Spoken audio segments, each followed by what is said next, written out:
Puji Tuhan. Hari ini kita akan belajar tentang ketaatan. Saya ulangi lagi. Hari ini kita akan belajar tentang ketaatan. Kenapa kita harus taat? Kenapa kita harus nurut? Nah, jawaban yang paling gampang. Kenapa kita harus taat? Kenapa kita harus nurut? Jawabannya ini gak enak, tapi jangan marah. Karena kita ini bodoh. Maka itu harus taat. Lagi sekali.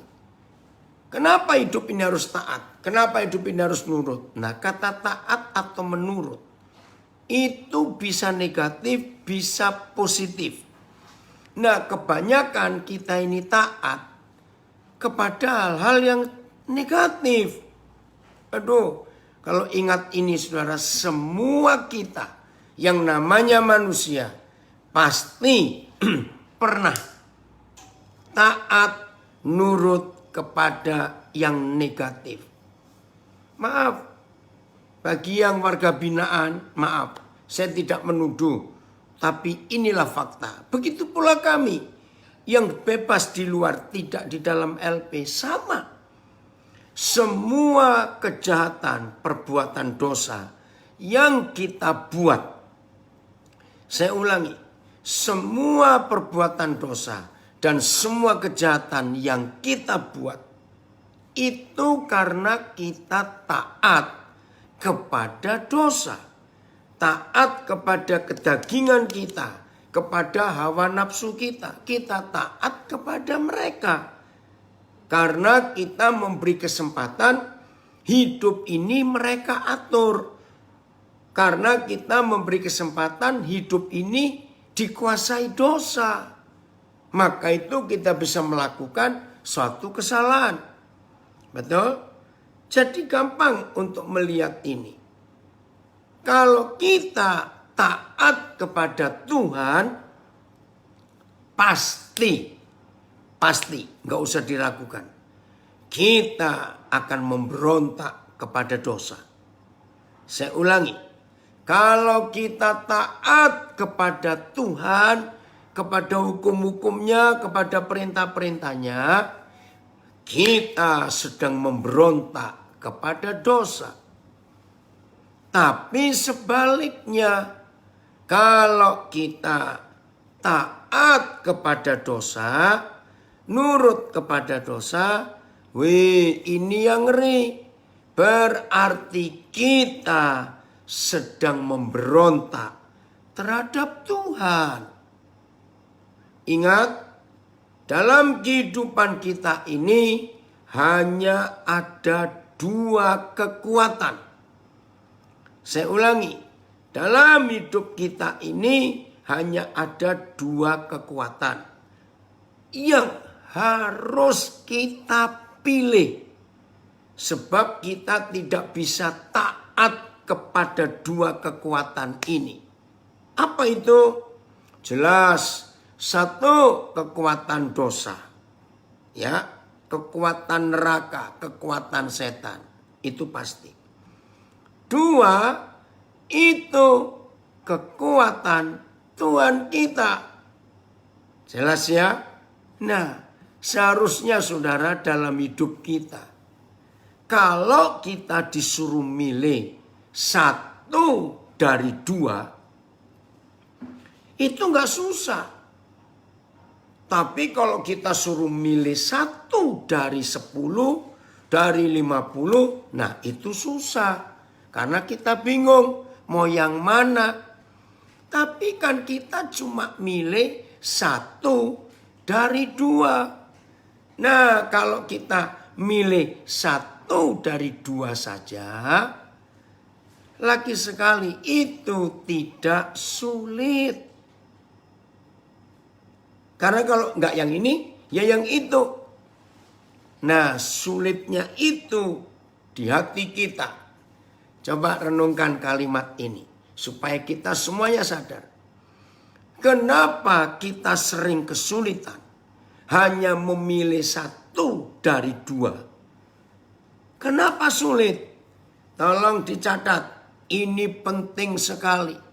Setiap kita mengalami kesulitan untuk memilih taat kepada yang satu dari dua hal itu.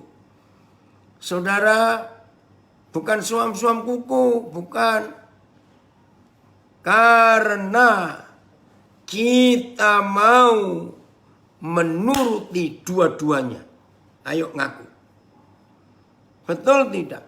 Semua kita sebagai anak-anak Tuhan, sebagai murid-murid Tuhan Yesus, semua kita pasti punya kerinduan untuk taat kepada Tuhan. Itu pasti, sebab kita sudah menjadi miliknya. Tapi daging kita ini, emosi kita ini, ego kita ini, maunya nurutin juga hawa nafsu. Nggak bisa. Jadi yang seringkali mengalami kesulitan untuk taat kepada Tuhan, tolong dicatat. Karena orang itu ingin melakukan, mentaati kedua-duanya. Nggak bisa. Nah anehnya, dua kekuatan itu Tuhan Yesus gambarkan. Setannya itu adalah uang. Aneh ya. Kita tidak pernah menemukan ayat lain di Alkitab tentang dua kekuatan ini. Selain Matius 6 ayat 24. Begini kata Tuhan Yesus. Kamu tidak bisa menghamba, melayani, mengabdi, taat, tunduk kepada dua Tuhan. Dia bilang Tuhan loh saudara. Kok ada dua Tuhan? Ada. Lagi sekali Matius 6, 24. Tuhan Yesus yang berkata. Dan didengar oleh Matius. Lalu Matius tulis sebagai firman Tuhan. Kamu tidak bisa melayani dua Tuhan. Bukan Tuhan. Yang betul kata Tuhan. Sebab Tuhan yang satu menggambarkan dirinya sendiri. Yaitu Tuhan Yesus. Kamu tidak bisa menghamba. Nggak bisa melayani. Nggak bisa mengabdi. Tidak bisa pilih dua Tuhan. Harus satu. Bisa ditayangkan ayatnya. Matius 6, 24. Karena kalau kamu tidak bisa milih, maka hidup ini jadi kacau.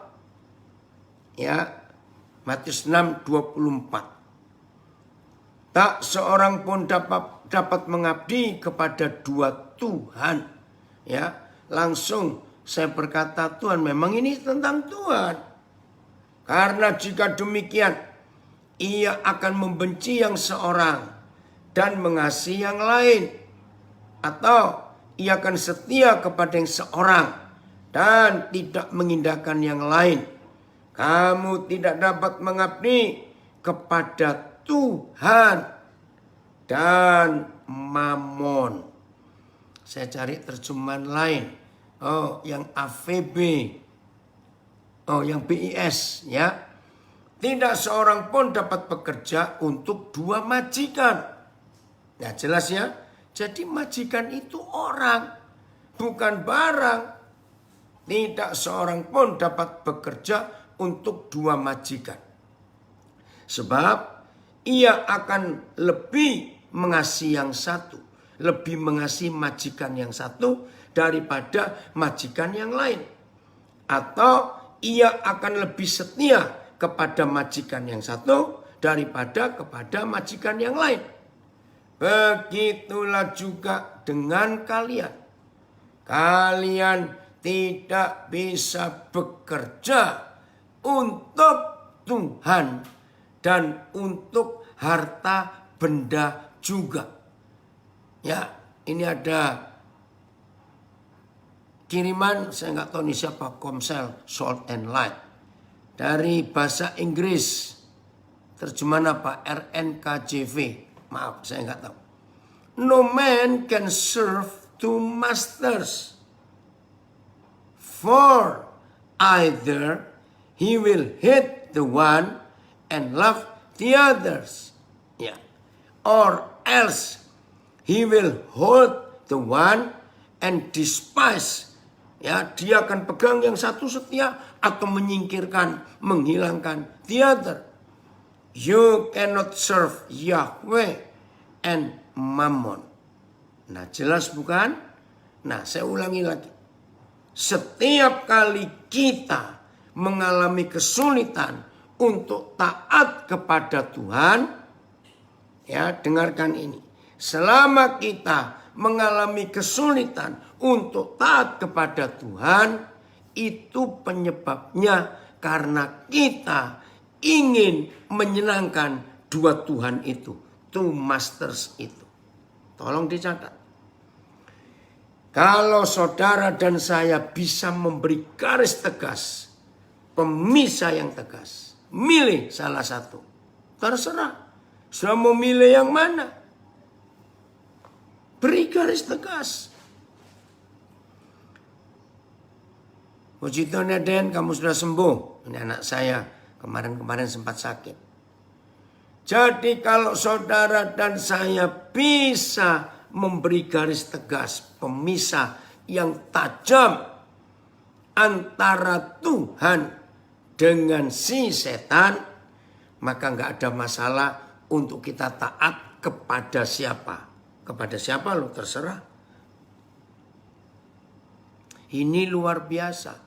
Kalau kita mau mentaati hukum Tuhan itu, pilih. Nah, bagi yang belum pernah tahu, ya yang baru gabung hari ini, perhatikan Matius 6:24. Ternyata bagi Tuhan Yesus, uang itu bukan bendanya, bukan bentuk kertasnya, bukan bentuk kartu ATM-nya, bukan. Uang ternyata Tuhan bilang seorang. Itu yang saya kaget. A person, not a thing. Bukan benda, tapi pribadi. Maka itu Tuhan Yesus berkata seorang. Wih, ngeri sekali.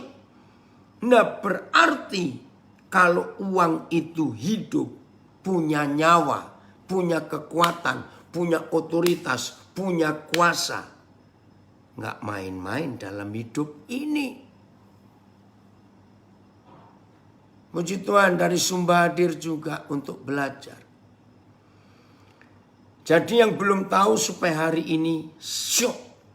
Wah, uang itu, setan itu pribadi, bukan barang uang itu ternyata. Weh saudara, menyedihkan sekali kalau kita melihat fakta ini. Lagi sekali, kamu tidak bisa mengabdi pada dua Tuhan, two masters. Tuhan.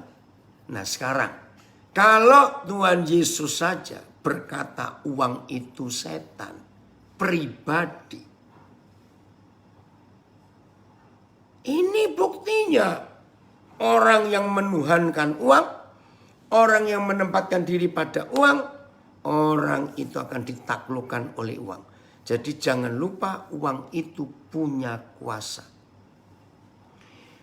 Saya nggak tahu benar atau tidak, rasanya sih benar. Minggu-minggu terakhir ini manusia di dunia dipusingkan, betul-betul pusing dengan vaksin. Betul tidak? Pusing. Sekarang masing-masing negara di dunia buat peraturan. Yang mau masuk ke negara tersebut harus divaksin dengan vaksin yang disetujui negara itu. Nah, Saya nggak hafal. Amerika mau negara apa? Tiongkok, Amerika mau pakai vaksin apa? Tiongkok mau pakai vaksin apa? Nanti Eropa mau pakai vaksin apa? Eropa pun ada banyak negara. Nah, ketika banyak orang tanya, lah terus bagaimana kalau sudah divaksin? Berarti kalau saudara mau ke negara mana saja harus diperiksa vaksinnya. Saya jawab, kok bisa begitu? Jawabannya, karena duit. Nah, yang punya pabrik vaksin kan nggak mungkin gratis. Karena penelitiannya aja sudah berapa mungkin triliun. Nah, yang bayar siapa? Ya kita yang mau divaksin itu. Maka itu ketika salah seorang anak bangsa yang namanya Dr. Terawan bisa menemukan hal yang lebih indah, kenapa ditolak? Nah, maaf ini BPOM, Badan Pengawas Obat dan Makanan, termasuk dengan cukup banyak dokter di Indonesia, itu sudah dibeli, dibayar oleh pabrik-pabrik farmasi. Ini ngeri sekali. Maka itu dalam berapa kasus, saya percaya semua kita pernah dengar, keluarga teman kita ada yang masuk rumah sakit. Mungkin ada anggota keluarga kita sendiri masuk rumah sakit. Diberi resep dokter yang obatnya banyak sekali. Bahkan dalam beberapa fakta, kalau kebetulan anggota keluarga pasien itu ada yang dokter atau yang apoteker, akan kaget. Loh, ini obat apa? Pernah lo terjadi kasus, ada orang sakit karena nggak ngerti. Yang sakit ini cowok dan tidak hamil. Cowok kok hamil? Loh, ternyata ketika diperiksa ada obat yang dimasukkan untuk ibu hamil. Gila nggak ini? Karena duit, saudara. Nah, jahatnya lagi, aduh, maafkan saya, apotek dan perusahaan farmasi, obat-obat yang sudah dibeli oleh keluarga pasien untuk keluarganya yang sakit, ya namanya keluarga mau cepat sembuh, ya udah diberi obat ini. Nah, kalau nggak kepake itu nggak bisa dikembalikan. Coba bayangkan, aduh, luar biasa jahatnya uang itu. Dan makin kesini, makin hari, makin jahat uang itu. Bahkan tidak sedikit hamba-hamba Tuhan yang katanya hamba Tuhan, yang katanya melayani Tuhan, tapi lebih mengutamakan mamon jadi tuannya. Nah, apa bukti kalau ada hamba Tuhan yang mamon, Tuhannya mamon? Yaitu di masa pandemik seperti ini, sampai hati hamba-hamba Tuhan itu nagih perpuluhan jemaatnya. Wih, itu sadis, saudara. Bahkan di masa pandemik ini tidak sedikit hamba Tuhan mengancam jemaat. Kalau kalian tidak memberi perpuluhan, masuk neraka, terkutuk, belalang pelahap. Banyak saya terima laporan itu. Maka itu bersyukur, yang nggak tahu nggak apa-apa. Yang tahu, ada cuplikan 2 video saya waktu mengajar soal uang. Itu diviralkan. Nah, ada yang marah. Masuk ke Facebook, mau cari saya mau gantung pendeta yang khotbah tentang menentang perpuluhan. Wih, luar biasa. Nah, saya berkata kepada banyak teman saya, berarti ketahuan. Hamba Tuhan yang hamba uang, bukan Yesus Tuhannya, tapi uang Tuhan, hamba Tuhan itu pasti marah. Kalau dengar mengajar tentang uang, itu setan, marah. Ngeri ya, saudara. Maka itu, ya ini ada, betul ada viral ya di sosial media, Getsemani. itu tempat Yesus bergumul sampai bercucuran darah, bercampur darah keringatnya. Ini dalam bahasa Inggris Getsemani dengan Getsamani. Ini hampir sama. Getsemani dalam bahasa Inggris artinya dalam bahasa Indonesia dapatkan sejumlah uang. Bersyukur ada orang yang berani buat lukisan atau gambar seperti itu. Nah, dari uang ini muncul beberapa aliran. Pornografi, pelacuran, lihat selama pandemik ini, ya bersyukur polisi Indonesia hebat. Ngeri enggak? Di dalam masa pandemik ini, berapa kali ketahuan pelacuran anak-anak itu jahat, saudara. Anak-anak dijual. Wih, ngeri sekali, ketangkap bukan? Berapa banyak juga artis-artis jadi mucikari. Ya karena kepepet uang. Bahkan berapa hari yang lalu, viral di sosial media karena kepepet uang. Ibu kandung menjual anak gadisnya. Memang kalau saya lihat di foto itu, anak gadis ini cantik sekali. Dijual di online. Kejam sekali. Ibu kandung, saudara. Tuhan ampuni kami. Anaknya dijual untuk kepada laki-laki hidung belang. Karena uang, karena dia bilang lapar. Nggak bisa kerja. Maka itu kita harus tahu. Ini saya baca ada komen dari seorang dosen di Surabaya. Obatnya super keras. Beberapa kasus yang kami temui. COVID sembuh, tapi meninggal karena tubuh tidak kuat dengan aneka obat. Betul. Komen dari Kutai Barat. Menurut Injil Matius di dalam bahasa Aram, mamon artinya uang. Cinta akan uang adalah akar segala kejahatan. Nah, saya mau baca kiriman dari Kutai Barat tentang bahasa Inggris The Passion. How could you worship two gods?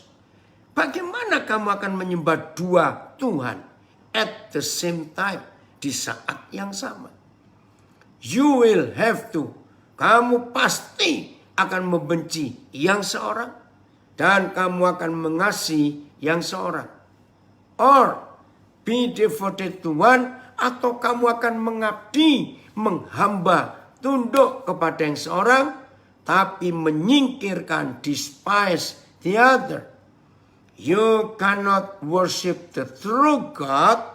Engkau tidak akan bisa menyembah, melayani Tuhan yang benar, the true God, while ketika kamu, ini bagus terjemahan The Passion, while enslaved to the God of money.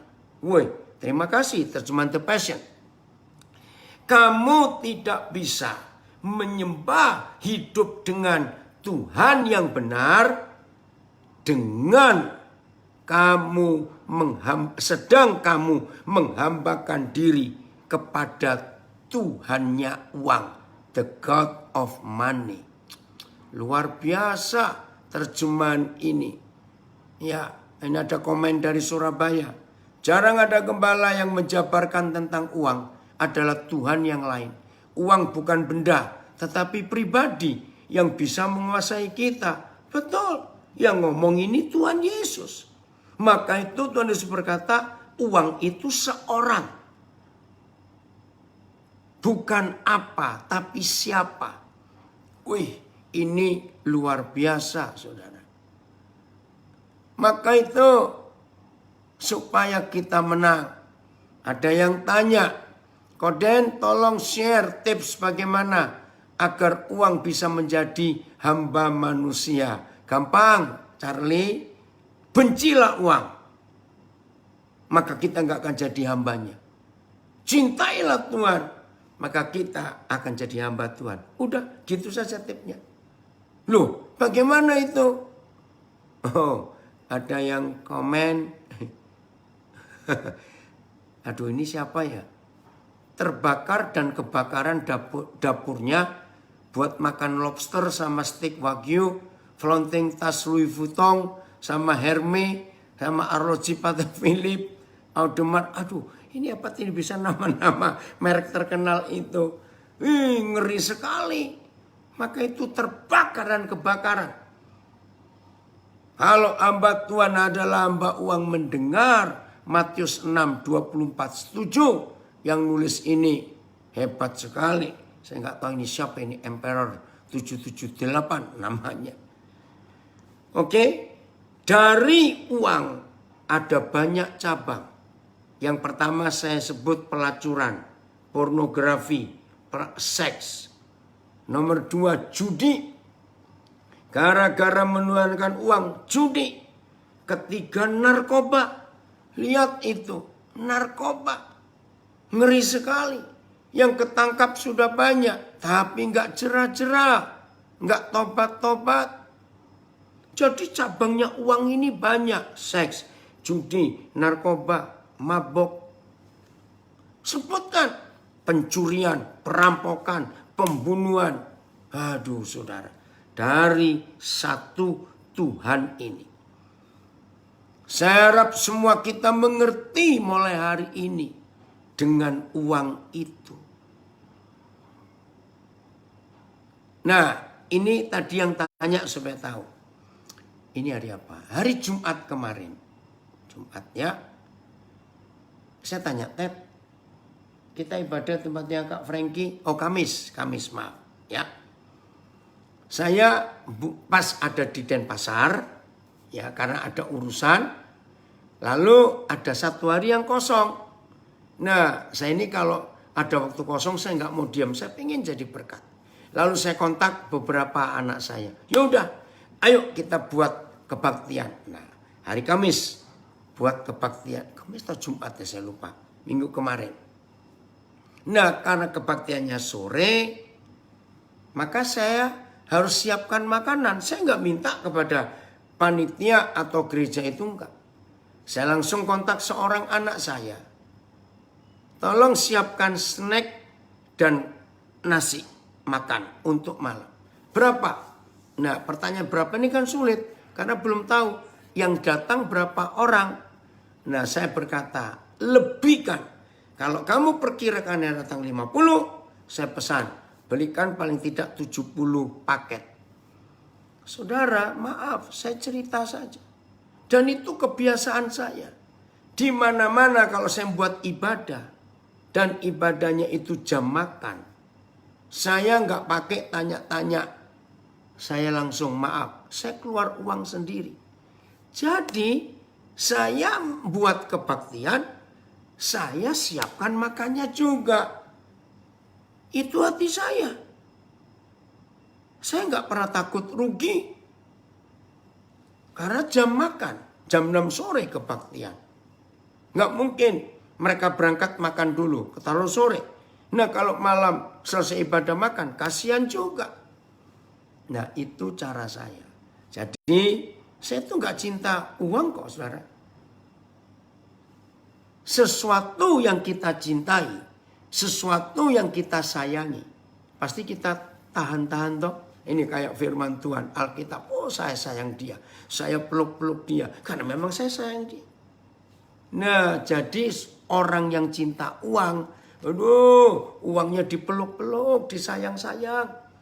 Tiap hari diliatin, wih saldonya segini, saldonya begitu. Orang yang cinta uang pasti takut kalau saldonya kurang. Itu pasti takut, karena dia cinta. Tapi yang gak cinta uang, gak takut untuk berbagi. Ini kebenaran yang luar biasa dalam hidup kita. Maka itu saya ulangi lagi. Saudara akan taat kepada siapa? Karena taat itu bisa dua arti. Nih, taat kepada yang positif dan taat kepada yang negatif. Dan dua-duanya pilihan kita. Mau milih yang mana? Karena kita nggak bisa taat kepada dua-duanya.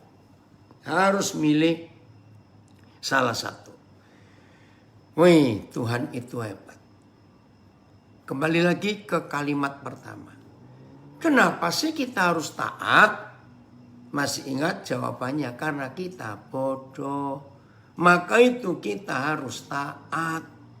Kalau pinter nggak usah taat. Keren ya? Saya akan baca Mazmur 119. Saya suka sekali merenungkan. Di sini Raja Daud menggunakan beberapa kata.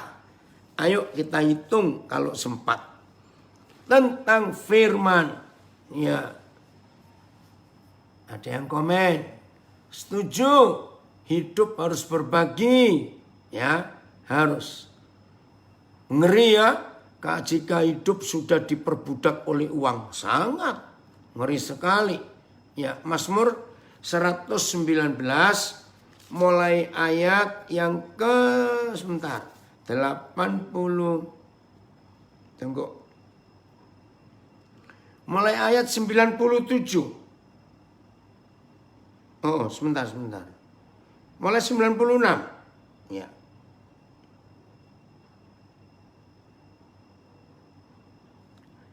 Maaf. Saya tambah lagi, ini bagus sekali belajar. Mulai ayat yang ke 92-an. Coba ya saudara perhatikan ya. Wah, ini luar biasa. Ya. Mulai 92.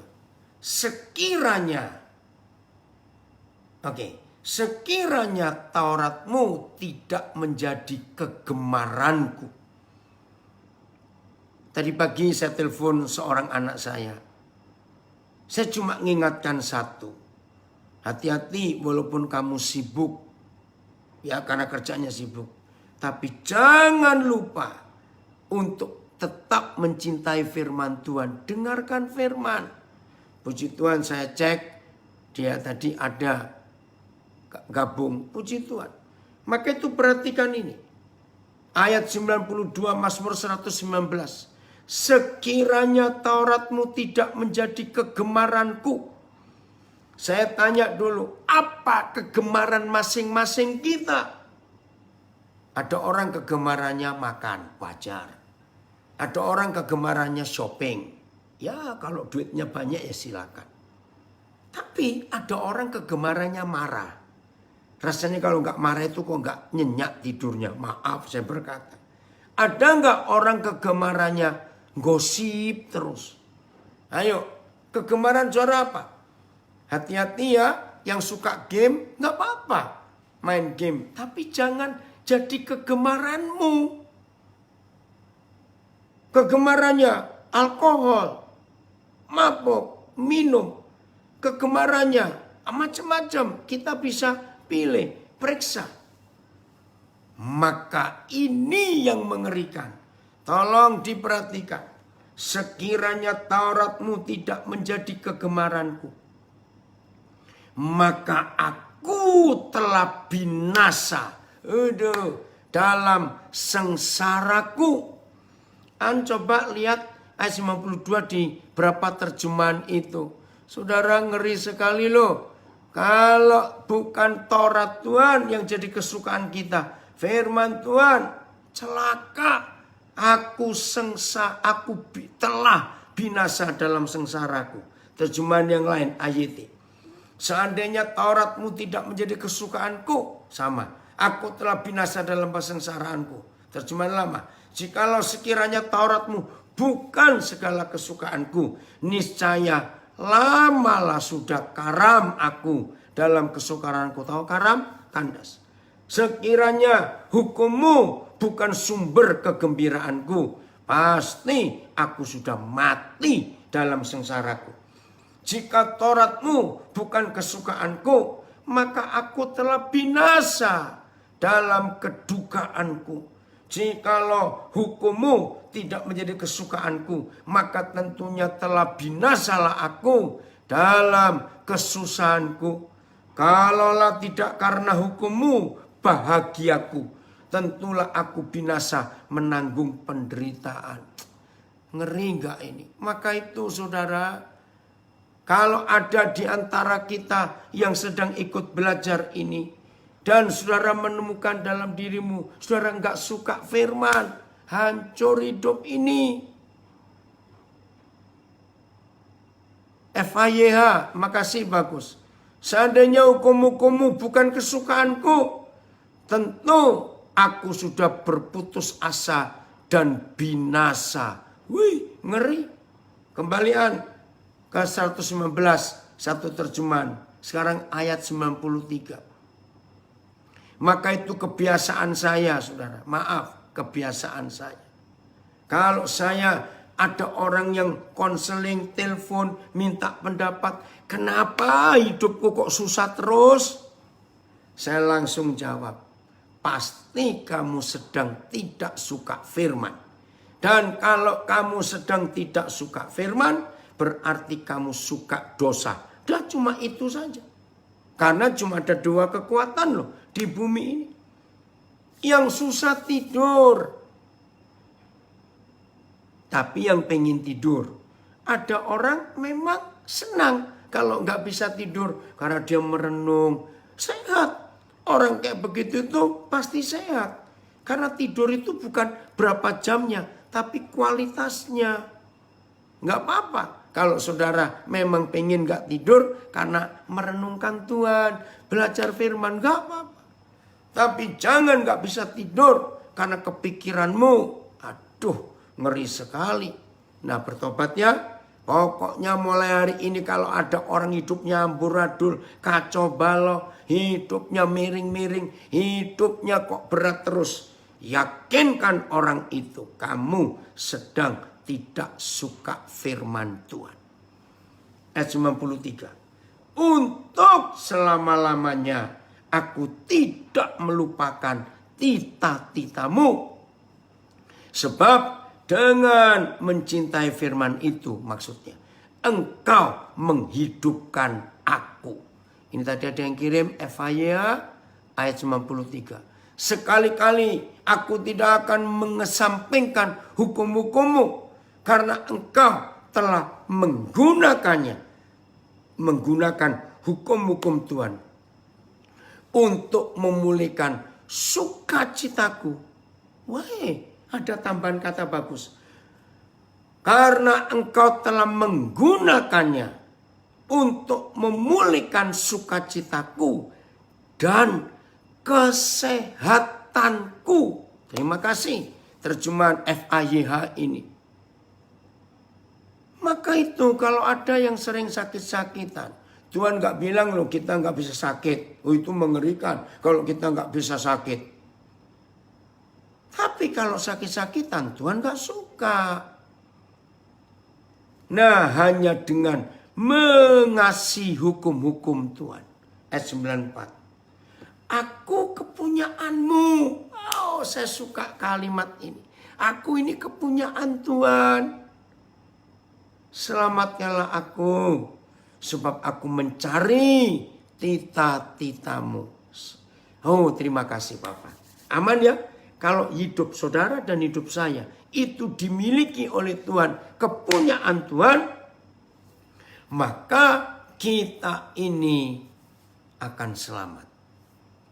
Puji Tuhan, betul. Wow, luar biasa. Anak saya dari Blitar ini betul, Troy. Mencintai firman itu hebat. Amin. Sinta, Ivan, ayo percaya dengan firman. Larry dipulihkan. Ayat 95. Ini ancaman. Saya percaya semua kita sering hadapi ancaman. Orang-orang fasik menantikan aku untuk membinasakan aku. Betul ya? Oh ini FAYH 94. Selamatkan aku milikmu. Selamatkanlah aku. Karena aku telah berusaha untuk hidup menurut kehendakmu. Terima kasih Bapak. Nah, lihat ayat 95. Saya percaya yang namanya manusia pasti pernah menghadapi ancaman. Nah, ini ancaman dalam hidup kita. Ketika orang-orang fasik menantikan kebinasaan kita. Orang-orang fasik menantikan aku untuk membinasakan aku. Ini mengerikan sekali. Tetapi aku hendak memperhatikan peringatan-peringatanmu. Walaupun diancam. Nggak apa-apa, tetap. Saya cerita ya, kira-kira 2 minggu yang lalu saya diancam. Gara-gara ada yang nggak suka khotbah saya tentang perpuluhan. Saya mau dicari, mau digantung. Saya nggak tahu itu anak-anak saya yang kirim. Dari salah satu Facebook. Saya nggak takut. Saya tetap akan memperhatikan perintah-perintahnya. FIYH. Orang-orang jahat bersembunyi di sepanjang jalan untuk membunuh aku. Ini terjemahan FIYH. Pasti ada di antara kita yang diancam, dibenci oleh orang-orang tertentu. Namun aku, nah ini terjemahan FIYH. Namun aku memusatkan pikiranku pada janji-janjimu. Keren ya. Walaupun di sepanjang jalan hidup kita, orang jahat bersembunyi untuk mencari jalan membunuh kita. Tapi biarlah sikap hidup kita memusatkan pikiran kepada janji-janjimu.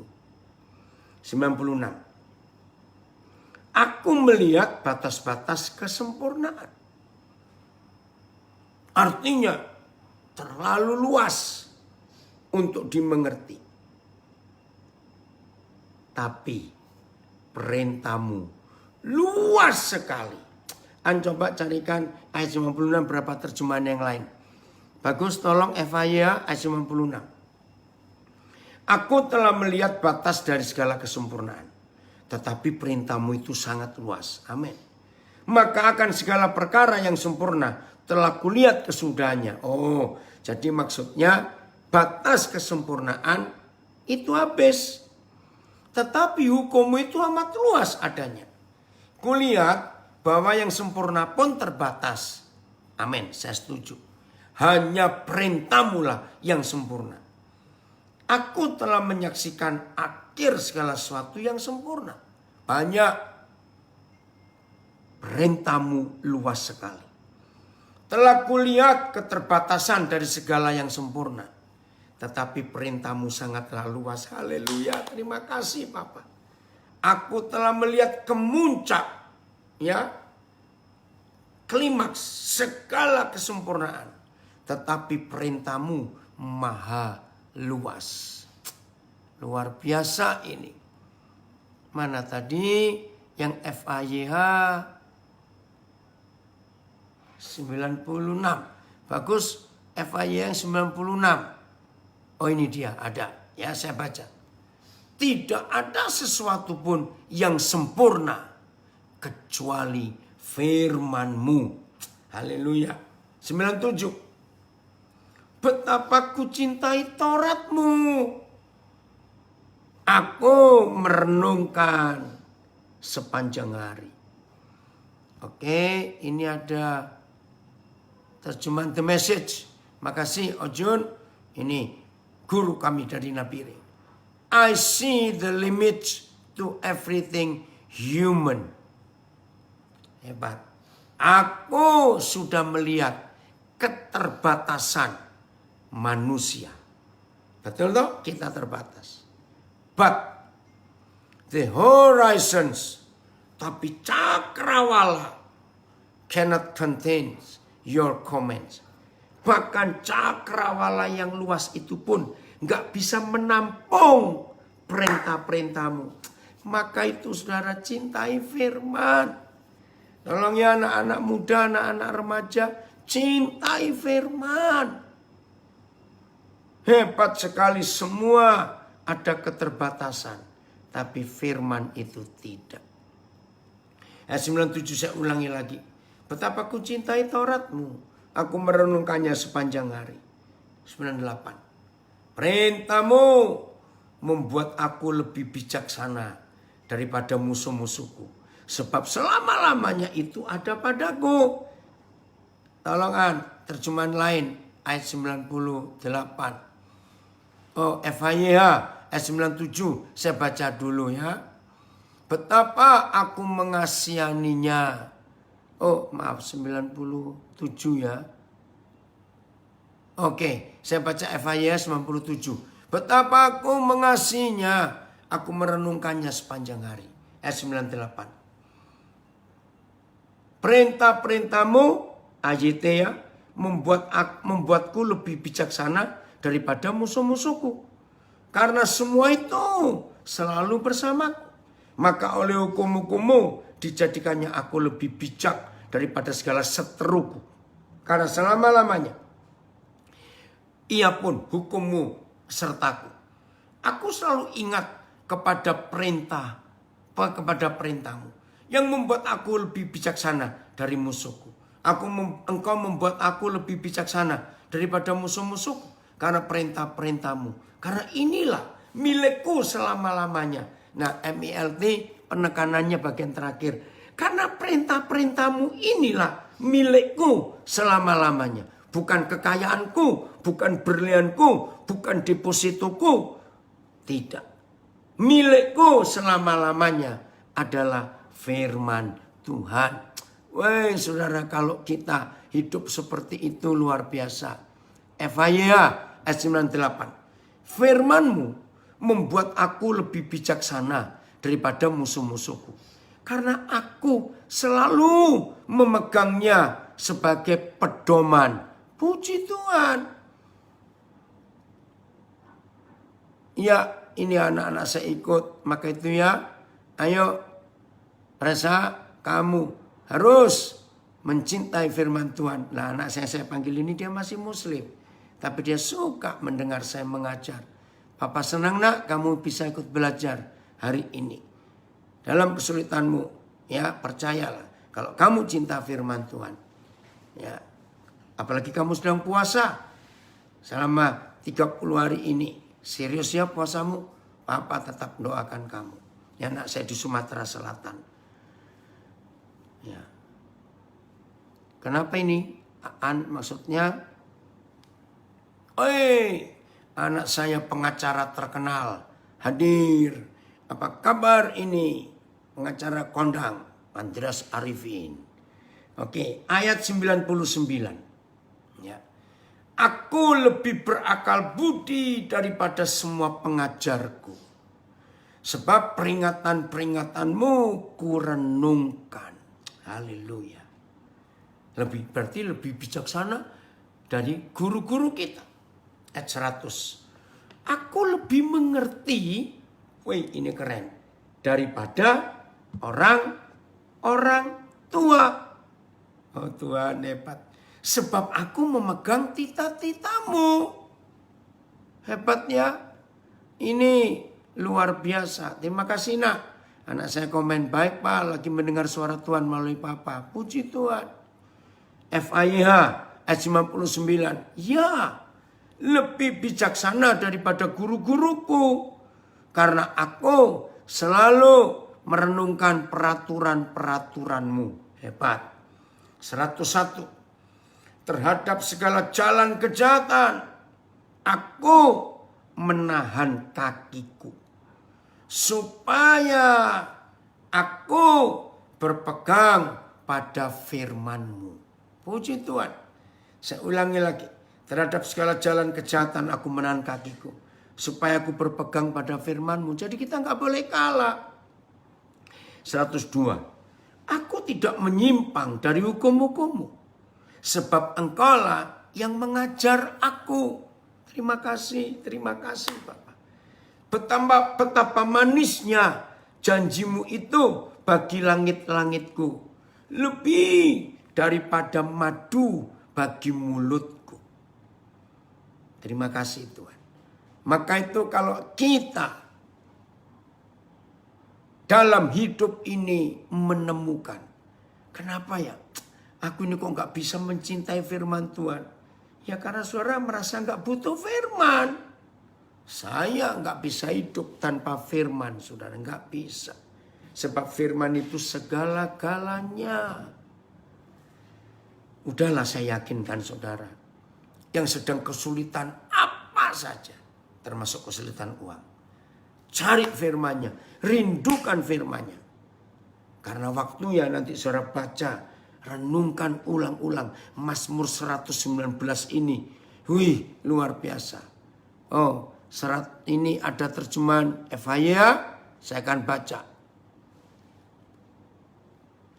100 sampai 102. Bahkan aku dijadikannya lebih bijaksana daripada orang-orang tua.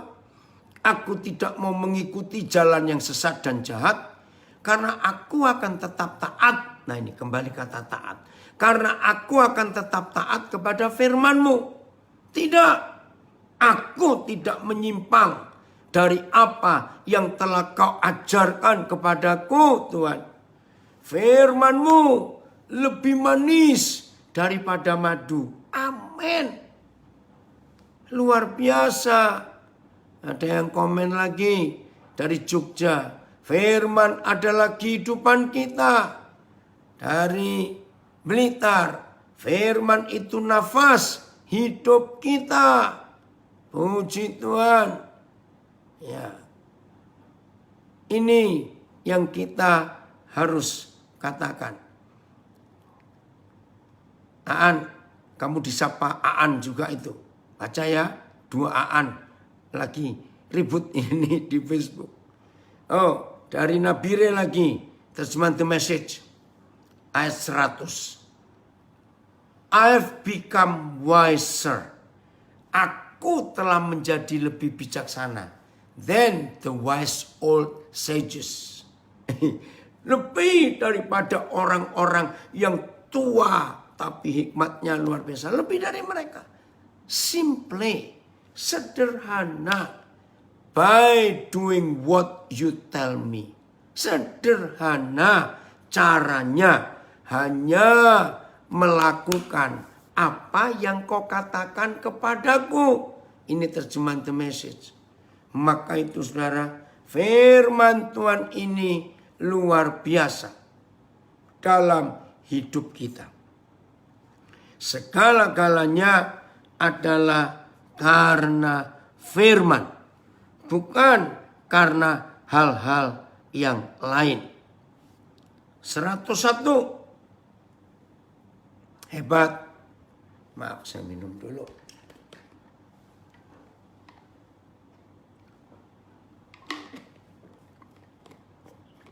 Satuan. Oh, A-nya pergi. Oke, saya baca. Terhadap segala jalan kejahatan, aku menahan kakiku supaya aku berpegang pada firman-Mu. Oh, A-an saya kembali. Mazmur 119 tadi. Ya, saya ulangi ayat 101. Terhadap segala jalan kejahatan, aku menahan kakiku. Saudara, perhatikan. Orang yang memilih berjalan di jalan kejahatan, ya, orang yang milih jalan di jalan kejahatan, maaf, pasti karena uang. Uang itu nama lainnya jalan kejahatan. Tolong catat, puji Tuhan ada yang komen, Semi. Firman Tuhan adalah matahari dan perisaiku. Betul, itu pemazmur. Saya ulangi ya, ayat 101. Tolong perhatikan serius. Nama lain uang itu adalah jalan kejahatan.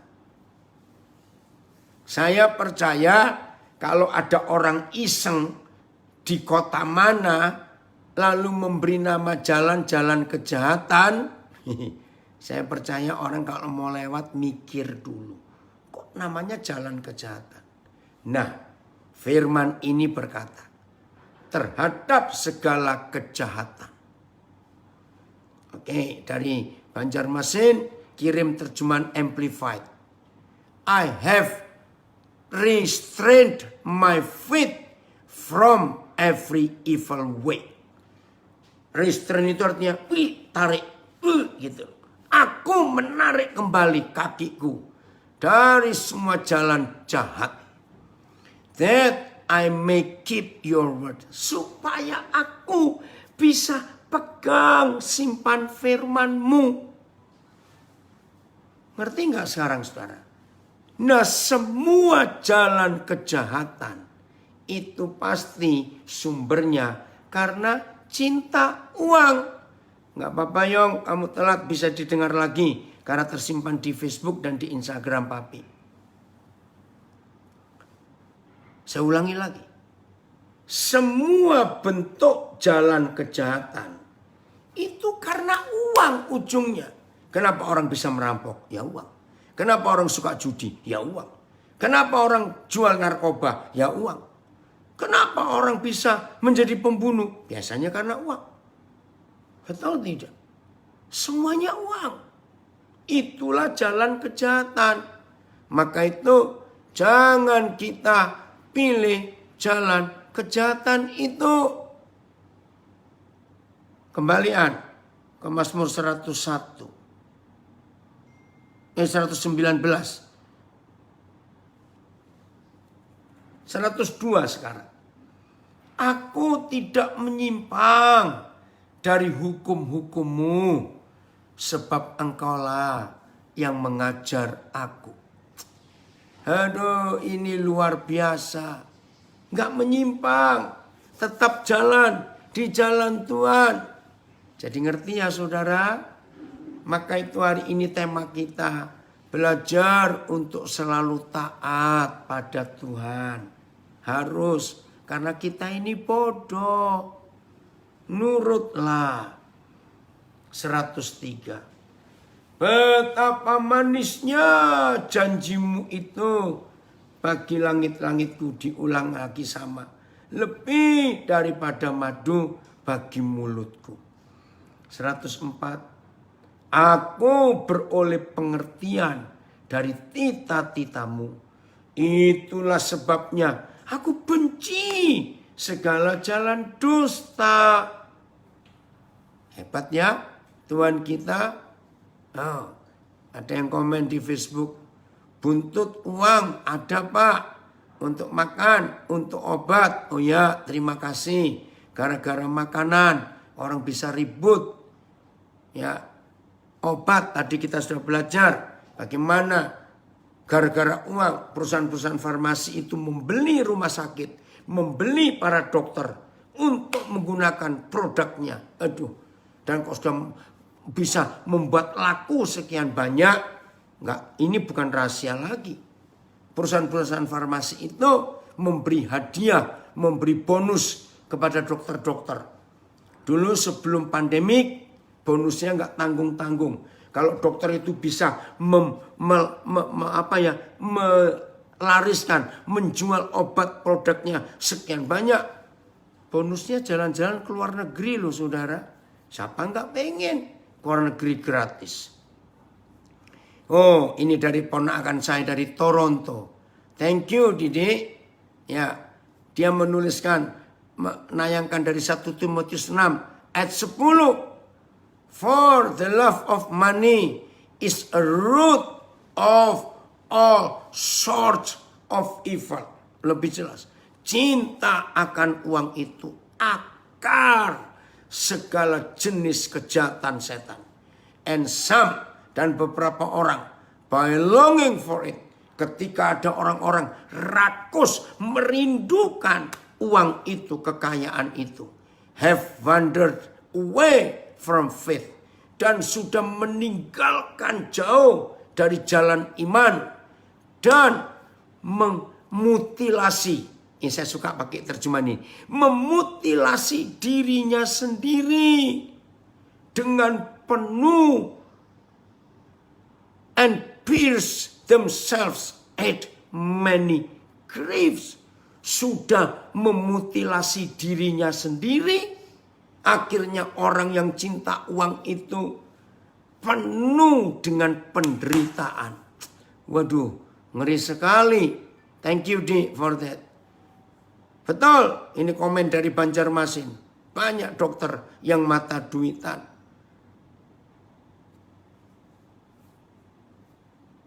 Jelas ya, maka itu kita harus yakin betul-betul akan firman Tuhan ini.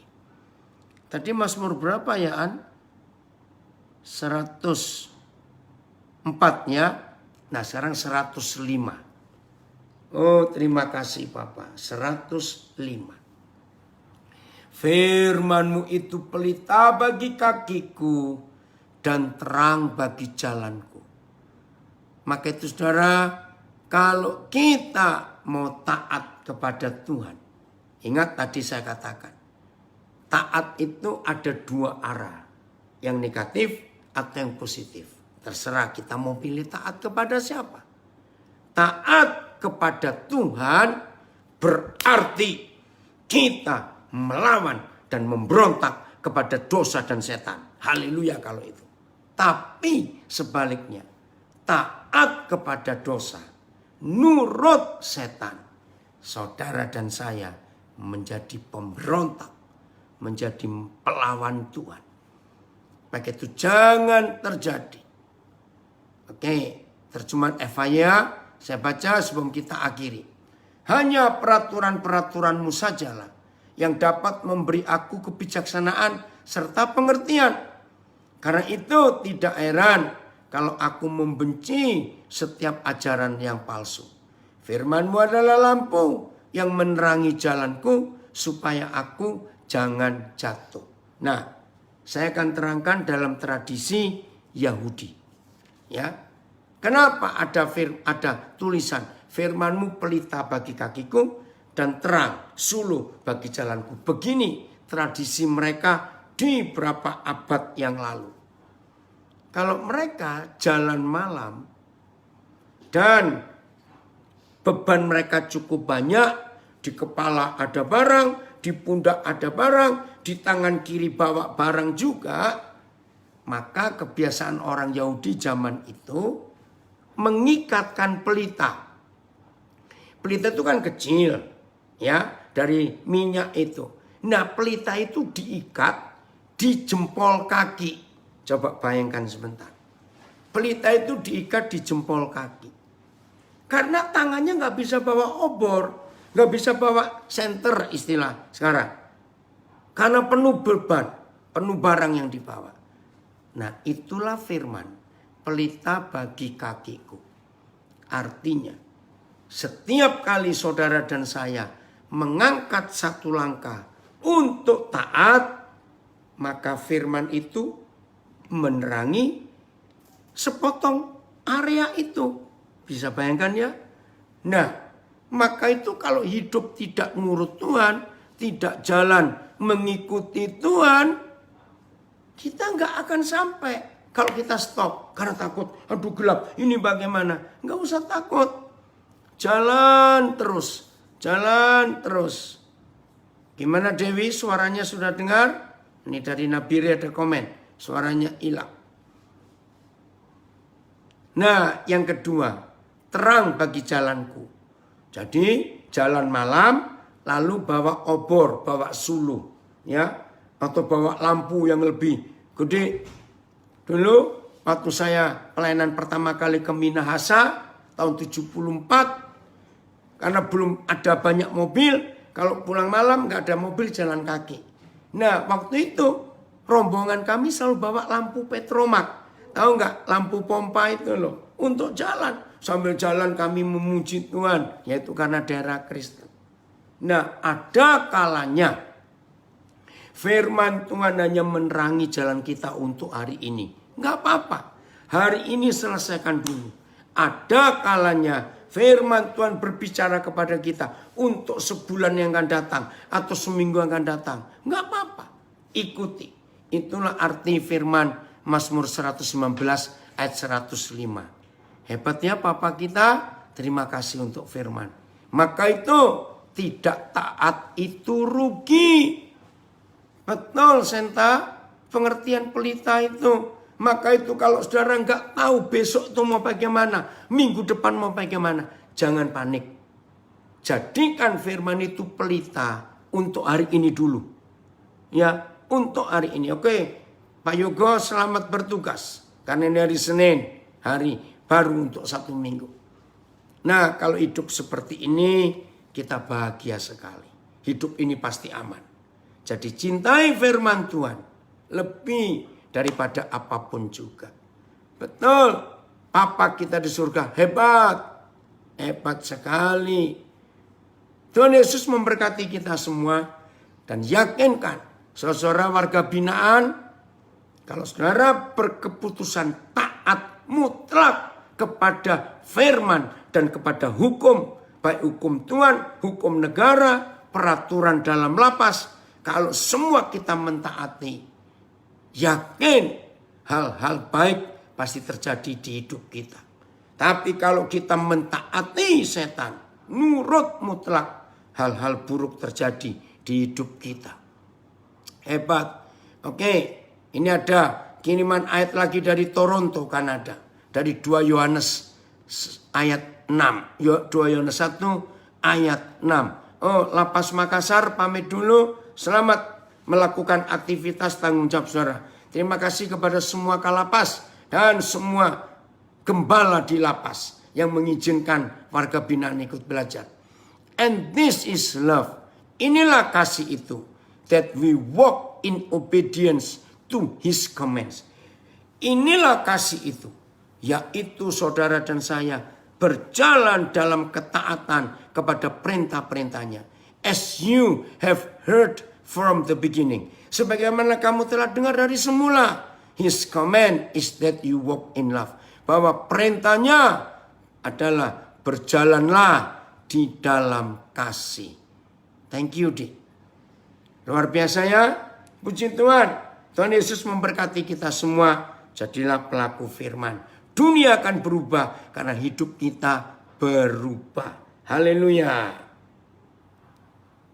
Oke, dari Batam. Ya, berterima kasih. Oke, lanjut.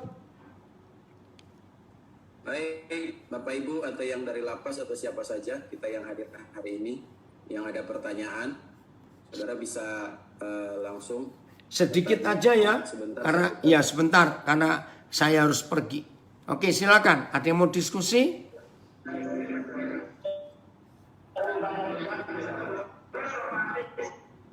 Ya, sambil nunggu yang mau diskusi, Pak. Ya. Ini udah lumayan jadi nih. Oh, baksonya.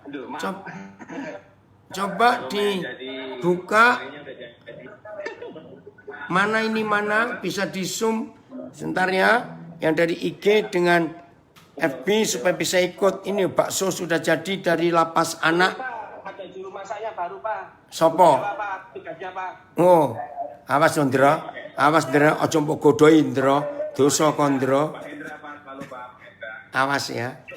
Oh, ini ada gembala di lapas. Ibu siapa itu namanya tadi? Oh, Ibu Dewa. Bacanya salah, Ibu Dewa. Nah, mana baksonya? Oh, itu bakso goreng itu. Ini pangsit goreng. Oh, pangsit goreng. Ini maestronya, Pak, yang ngajarin. Oh, instrukturnya dari Malang. Dari mana? Dari Malang. Dari Malang. Pak Saiful ya, dari Malang ya. Oh, Pak Saiful. Tuhan berkati. Aduh. Ya, Kelihatannya enak sekali itu pangsit gorengnya. coba somai. Oh, ada somenya juga. Lah. Wah, nanti lapas Karangasem bisa. Woi, cepet. Wah, nanti lapas Karangasem bisa punya warung bakso ini. Iya, bisa. Luar Ini biasa. pentolnya nih, pentol, Pak. Waduh, keren sekali. Pak Andreas hebat ya. Ya, habis ini kita makan sama-sama sambil nyanyi-nyanyi. Oke. Sambil Baik. Diki mau cerita-cerita nanti Diki. Ya, Dik. Karena kamu pernah jadi penghuni lapas anak juga toh. Kamu, oi Pak Andreas, apa kabar? Pak Andreas udah banyak ngobrol. Di sini lagi mau diupayakan satu orang untuk pembebasan. Bulan lalu dia harusnya sudah bebas, tapi karena orang tuanya nggak punya surat-surat, nggak punya KTP, nggak punya kartu keluarga, jadi nggak bisa keluar. Yang mana tadi? Yang Gilang, bukan yang Gilang. Bukan yang Gilang. Gilang, ini Gilang. Komang mana, Komang? Oh, Komang. Nih, Pak. Ya, jadi Komang, sudah ada yang jamin belum? Apa? Sudah ada yang jamin belum? Belum ada yang jamin. Oke, ya udah siap ya Komang. Saya siap jamin kamu. Oh, ini namanya Papa Daniel. Mana Papa? Siap hidup baru, bukan siap kembali lagi ke sini. Awas kon, Hendra tak godok kon nek balik meneh. Loh iya Pak, tak kasih tahu Pak, siap hidup baru Pak, kayak saya gitu loh Pak. Yo, amin. Iya. Amin. Ya Komang ya. Hebat Komang. Ya udah. Oke, Gilang siap-siap juga. Iya. Steve, Pak, Steve. Oke, Steve. Keren kamu. Woi, pakai seragam batik semua ya. Timnya Pak Andres pakai seragam batik semua. Oh iya, harus pakai batik nanti Pak, betul. Lah kamu kok enggak? Iya, besok Pak. Besok lapas mana? Besok lapas mana? Bakalan cekak. Apa kata cekak? Kenapa? Iya. Dapat dispensasi Pak Jo. Buru-buru. Olive. Ya. Ya udah ya. Lanjut, silakan. Oke. Besok lapas mana? Kalian besok buat bakso lapas mana? Besok lapas Kelungkung, Pak. Oh, Kelungkung. Oh iya. Kalian nggak masuk kerobohan? Hari Rabu Bangli. Oh, Bangli. Ya, jadi besok setelah Kelungkung kami berkunjung ke lapas wanita di Kerobokan. Tapi Oh, di lapas wanita Kerobokan kami nggak melakukan program ini. Hanya Oke. berkunjung saja. ya. Karena penuh ininya jadwalnya. Ya, luar biasa. Harus bentuk tim berikut. Ya, oke. Selamat ya. Tuhan berkati. Luar biasa. Ya, salam semua ya. Oke. Maaf, saya harus. Kenapa Pak Andreas? Kita lagi menjangkau LP-LP kecil yang dapat kita didatangi gereja-gereja. Amin, harus begitu. Ya, siap ya. Luar biasa pelayanan Pak Andreas. Oke. Ya, hebat ya, Tuhan baik. Ya udah. Baik ya. Ben, Koden mesti keluar ini Ben. Ya Koden. Lanjutkan sendiri ya. Kita Ya, siapa pujian? ya. Tadi dari Gunung Sitoli, cuma kayaknya barusan keluar itu dari Gunung Sitoli. Oh ya, karena sudah terlalu siang. Oke, LP Pasuruan juga live. Ya. Ya. Nah, saudara di Tinggal doa IG aja, dan di Koden. Facebook berpisah ya. Dan Yesus berkati. Ya, sampai kita ketemu lagi. Mungkin besok malam. Ya, kita lihat. Shalom semuanya. Ya. Selamat jadi Pak pelaku Yefta firman. minta tolong Pak Yefta dari Nganjuk.